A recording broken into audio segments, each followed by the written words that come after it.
시청자 여러분 안녕하십니까?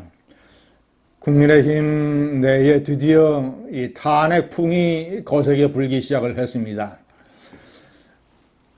저는 일찍부터 말씀드렸습니다. 결국은 이 극우 세력에게 현타의 시간이 올 것이다.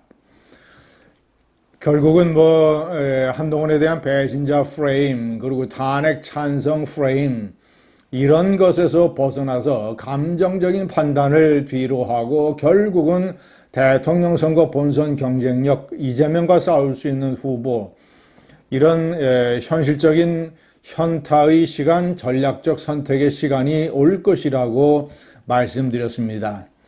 시간이 다소 걸렸지만 드디어 그 바람이 불기 시작을 했습니다. 탄핵풍이 불기 시작했습니다. 탄핵이 옳은 것이고 탄핵을 찬성했던 후보들을 대통령 후보로 뽑아야 된다라는 그런 바람이 거세게 불기 시작했습니다. 그 증거가 안철수가 나경원을 누르고 4강에 올라간 것입니다. 나경원 후보는 탄핵 반대 후보들 중에서도 가장 강경파였습니다.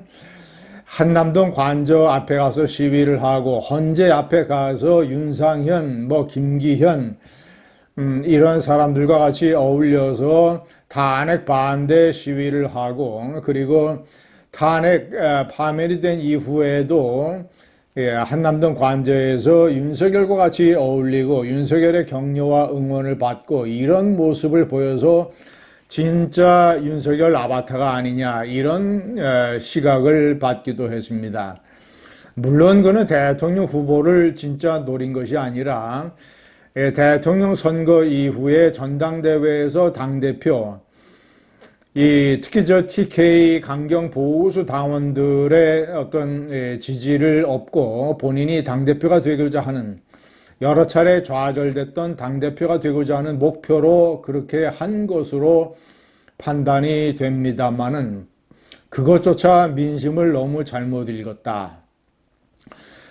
시청자 여러분, 당심은 결국 민심을 따라가게 되어 있습니다. 명백한 증거가 지난해 7월 전당대회 때 한동훈 후보가 63%라는 기적적인 기록을 만들어냈던 것입니다. 당시 원희룡 후보, 그러니까 윤석열이 밀었던 원희룡 후보 18%, 그리고 나경원 후보 17%. 완전히 더블 아니면 트리플 3배의 스코어로 당심 50%, 여론 50%였습니다. TK 강경 보수 당원들이 변화와 쇄신을 바라는 민심을 따르지 않고서는 그런 결과가 불가능했습니다. 결국은 당원들도 시간이 흐르면 평상시에서는 감정에 사로잡혀서 이런저런 얘기를 하고 비판을 해도 막상 투표 당일날 투표함을 앞두고는, 투표를 하는 핸드폰을 손에 들고는 결국은 현실적인 전략적인 선택을 한다는 것, 이것이 지난해 63%의 전설이 보여준 증거입니다. 또 하나, 그러니까 윤석열이 대통령 되기 전에 이준석이 당대표가 됐을 때 얻었던 43%도 마찬가지입니다. 그 43%가 63%에 비하면 많이 떨어지는 것이지만 그래도 40살이 되지 않은 한국 정치사상 집권당 최연소 대표, 시청자 여러분, 그런 기록을 이준석이 만들어낼 수 있었던 것은 탄핵 이슈 전이지만 어쨌거나 이 퀴퀴한 국민의힘 보수 정당엔 변화와 쇄신의 바람이 필요하다라는 그런 민심을 당심이 읽었기 때문입니다. 이것은 시청자 여러분, 백지영의 노래 총 맞은 것처럼에서 나오는 아무리 추억을 손으로 잡으려고 해도 손가락 사이로 추억이 빠져나오는 것처럼, 아무리 손바닥으로 하늘을 가리려 해도 손가락 사이로 하늘이 보이는 것처럼, 아무리 이 TK 강경 보수들이 민심에 눈을 닫고 귀를 막으려고 해도 그것이 불가능합니다. 손가락 사이로 빠져나오는 추억처럼 손가락 사이로 민심이 어차피 빠져나옵니다. 시청자 여러분, 경선이 상당히 재밌게 됐습니다. 이러면 자칫 만약에 탄핵풍이 더욱더 훨씬 더 거세게 불면 안철수가 한동훈과 함께 이 최종 결선에 갈지도 모릅니다. 아니면 한동훈이 1차 50% 넘는 걸로 끝낼지도 모릅니다. 한동훈 50%, 안철수 20%, 나머지 30%를 김문수와 홍준표가 15%씩 나눠 갖고 50대, 20대, 15대, 15 이런 식으로 끝날지도 모릅니다.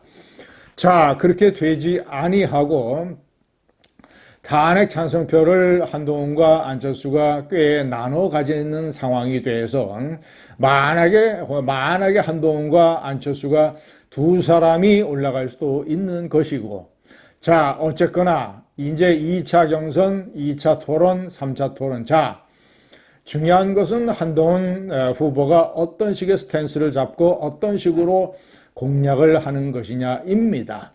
제가 봤을 때는 두 가지 핵심적인 포인트가 있습니다. 첫째는 홍준표 후보 따위가 얘기하는 2시간 동안 아무 일도 일어나지 않았는데 무슨 문제냐라고 얘기하는 윤석열 아바타 같은 햇소리, 이런 거를 이제는 아주 강렬하고 통렬하게 규탄하고 나무래야 됩니다. 그 2시간 동안 계엄 때문에 국민들이 특히 자영업자들이 겪는 실체적인 고통과 많은 20, 30, 40, 50들이 겪는 정신적인 트라우마, 그리고 국가적으로 외교, 경제, 안보, 사회적으로 겪은 손실이 현재 진행형이다. 홍준표, 당신의 눈에는 보이지 않고 당신의 귀에는 들리지 않느냐. 민심에 그렇게 무감각하니까 경북 지역에서 수해가 났을 때 대구시장이라는 사람이 골프를 쳐서 10개월 당원권 정지를 받지 않았느냐라고 매섭게 질타하고 나무래야 됩니다. 시청자 여러분, 안철수에 대한 한동훈의 경쟁력은 뚜렷합니다. 저는 이상하게 오래전부터 안철수 정치인을 보면 불안합니다. 그는 이 편안할 안자를 성으로 쓰고 있지만 그는 불안합니다. 물가의 어린애 같습니다. 언제 어떤 실수를 해야 될지 모릅니다. 최상병 특검법, 국민의힘이 전체 다 반대를 하고 퇴장을 했는데 홀로 남아서 찬성을 했었습니다. 무슨 어린 병사의 인권이 어떻고 그 병사의 죽음에 대한 어머니의 슬픔이 어떻고 이런 식의 싸구려 감정팔이, 병사의 인권을 모르는 사람이 어디에 있습니까? 어머니의 슬픔을 모르는 사람이 어디에 있습니까? 그러나 그것과 특검법이라고 하는 야당의 선동적 공세를 막아내는 것은 전혀 다른 일이죠. 그런데 눈물팔이, 감정팔이 안철수는 혼자 그런 야당의 선동 공세에 이용을 당하고 있었더라고요. 저는 안철수를, 그거는 하나의 단순한 예의에 불과하고 안철수를 저는 참 믿기가 어렵습니다. 안심이 안 됩니다. 물가의 어린애 같습니다. 그러나 한동훈은 제가 여러 차례 얘기한 허세가 없고 겸손하고 무지하지 아니하고 명석하고 비겁하지 아니하고 용기가 있고 교활하지 아니하고 당당한 이런 면에서 어떤 상황에 처해도 한동훈이 궤도 내에 안정적인 선택을 할 것이라는 일종의 믿음이 있습니다. 감사합니다.